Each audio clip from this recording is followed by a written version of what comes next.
I'm Senator Dick Durbin, and I want to thank you for subscribing to my newsletter.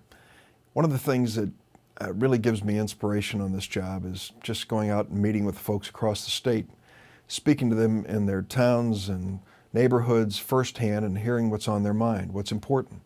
Over the last few weeks during the congressional summer recess, I visited cities and towns all across the state. I spoke with business and civic leaders in Peoria, Marion, Chicago, just about how we in Congress can do a better job to get this economy moving forward.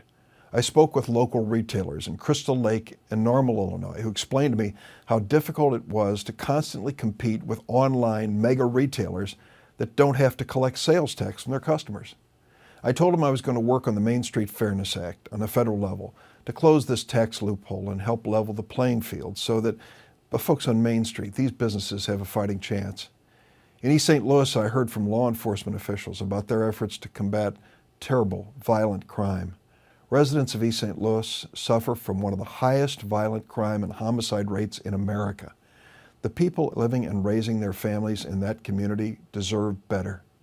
It pains me personally to see my old hometown in such distress, and I hope to work with law enforcement agencies as well as the mayor of East St. Louis and City Council to improve area residents' safety and the quality of life. Finally, in the midst of all the loud voices, the politics and division in Washington, let's never forget the service of the men and women in our armed services and our veterans. Last week, incidentally, Representative Judy Biggert and I held a bipartisan roundtable with local veterans at Joliet's Silver Cross Hospital. We talked about an exciting new concept. We are going to convert that hospital's facility into a multi-purpose veterans center and clinic. Some of the local folks and veterans had some great ideas about how to expand services so our veterans get what they truly deserve. The agreement we're working on is something that Judy and I and many others in the delegation have had a dream to achieve for a number of years, and it's great news for area veterans. I also was lucky to have a chance to see Amy and Yuri Zmisley, the couple that inspired me to create the Family Caregiver Program. Yuri, a retired Marine, suffered a brain injury during his service and now requires constant care. Amy, God bless her, dropped out of college to become her new husband's caregiver.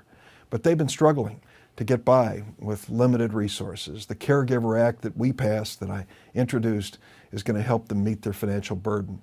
Thanks to the Family Caregiver Program and many other efforts in Congress, Amy received her first caregiver benefit check in July. We owe it to the veterans and to their families who stand by them to make sure that we fight for them in Washington every single day.